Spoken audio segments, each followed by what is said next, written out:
Because we don't debate over the Aqeedah. You want the Aqeedah is known. Just like today, a person says, I'll debate with you over Qadr. Say, you don't have to debate with me over Qadr, Akhi. Go and read the book of Ibn Uthaymeen or the Risala of Ibn Uthaymeen on Qada wal Qadr. Likewise, we have the statement of Fudail, Al-Fudail bin Iyad. And he is Fudail bin Iyad bin Mas'ud At-Taymi, Abu Ali. He was a Zahid, meaning that he abstained from the dunya. He was not interested in it. And he was well known for that. And his origin is from Khurasan, which is modern day Afghanistan and bordering onto Iran and so on, in that in that region towards the east. And he settled in Mecca.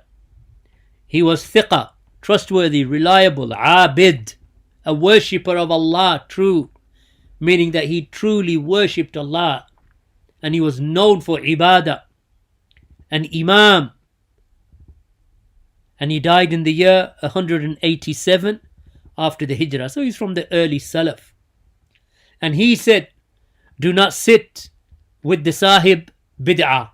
Do not sit with the person of innovation. For indeed I fear that they will descend upon you the curse of Allah, that curses will descend upon you.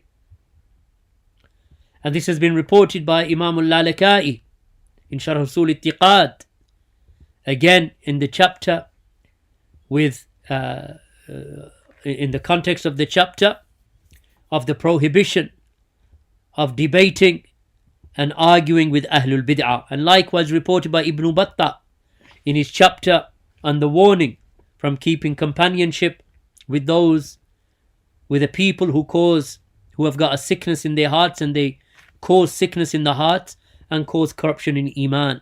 And likewise Imam al-Barbahari mentions it also in Sharh Sunnah. Again, look at the early Salaf. And then the people will say today, but these Ahlul Bid'ah today aren't like those Ahlul Bid'ah. We say no, they are like them, and some of them are even worse than them. Because Ahlul Bid'ah of old, some of them weren't as deviated as some of the sickness in Ahlul Bid'ah that you find today, and the extremism that you find in Ahlul Bid'ah today. So do not sit with them, Fudail ibn Iyad, he said. Do not sit with the person of Bid'ah, for indeed I fear that they will descend upon you the curse of Allah. And likewise, we have that which occurred to Muhammad bin Sirin, and he is Muhammad bin Sirin al-Ansari. His kunya was Abu Bakr bin Abi Amra. He was Basri, from Basra, thiqa, trustworthy, precise, abid, and a man who had a high station and a high rank amongst the people of knowledge and the people of ilm. And he was from the Tabi'een, and he died in the year 110 after the hijrah. So it is mentioned that two men entered upon Muhammad bin Sirin, and they were people of desires. Rajulan min ahli al-ahwa. They were two men from the people of innovation and desires.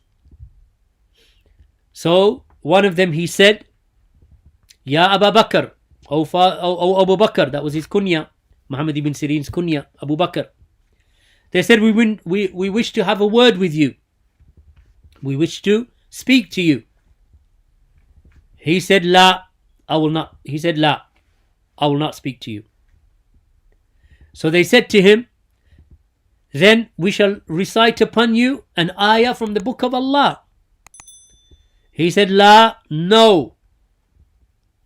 Either you will get up and leave me, or I will get up and go. So they both stood and they left.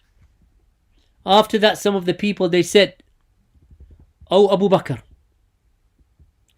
what harm would it have done if they recited to you some ayat from the book of Allah?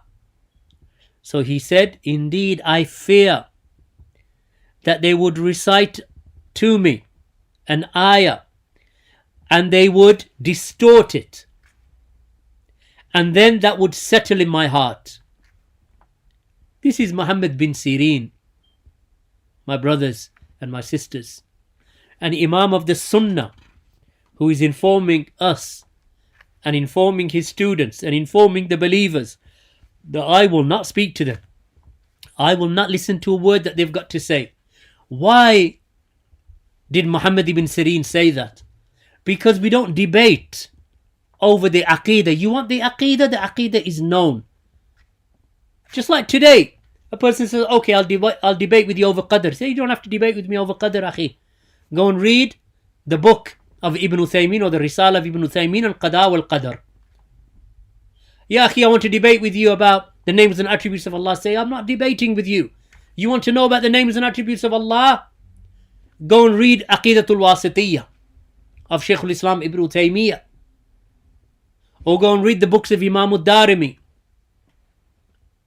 Or go and read the books of Ahmad ibn Hanbal, Usul al-Sunnah. Go and read them. Go and read what the Salaf used to say about the Aqeedah. I will not debate with you. Because you are not asking me a question, you want to debate. You want to prove that your Ash'ariyah or your Tajahhum, your denial of the names and attributes of Allah, you're distorting the names and attributes of Allah, you're making ta'wil of the names and attributes of Allah, falsely interpreting them. You want to convince me that that is the path that is correct. And I will not debate with you on that. Just like I will not debate with the Qaburi. He says, I want to debate with you over whether you can make tawaf around the grave. What am I going to debate with you on that for? For what purpose? Prophet ﷺ didn't do it. I don't need to debate with you about it. He didn't do it. The Sahaba didn't do it. Why am I going to debate with you about making tawaf around the grave of a person? For what purpose? And then do it on video, on YouTube, and then you upload it and say that I debated, a Qaburi who was making sajda at the grave. Why am I going to debate him for? What is there confusing about that? I will not debate with you, Mubtadi'. The Prophet ﷺ didn't do it. The Sahaba didn't do it. Wabas. That's all I need to know. So I would rather have apes and pigs as neighbors than have the likes of the Rafidah or the Khawarij or the Jahmiyyah as neighbors. This is how the Salaf would speak. Look at Muhammad ibn Sirin. Why am I going to debate with the Qadari? For what purpose? You want to know about Qada and Qadr? Go and read the books of the Salaf on Qada and Qadr. Go and see what Ibn Taymiyyah said from the Middle Ages. Go and see what the scholars before them said, like Imam Ahmad in Usul al-Sunnah, or Barbahari in Sharh al-Sunnah, or Al-Lalakai in Sharh Usul al-I'tiqad. Go and see what the likes of Al-Marwazi said. Go and see what Imam al-Sabuni said, rahimahullah. This is our Aqeedah. I don't need to debate with you over it. If you want to learn, that's different. I'll give you a book.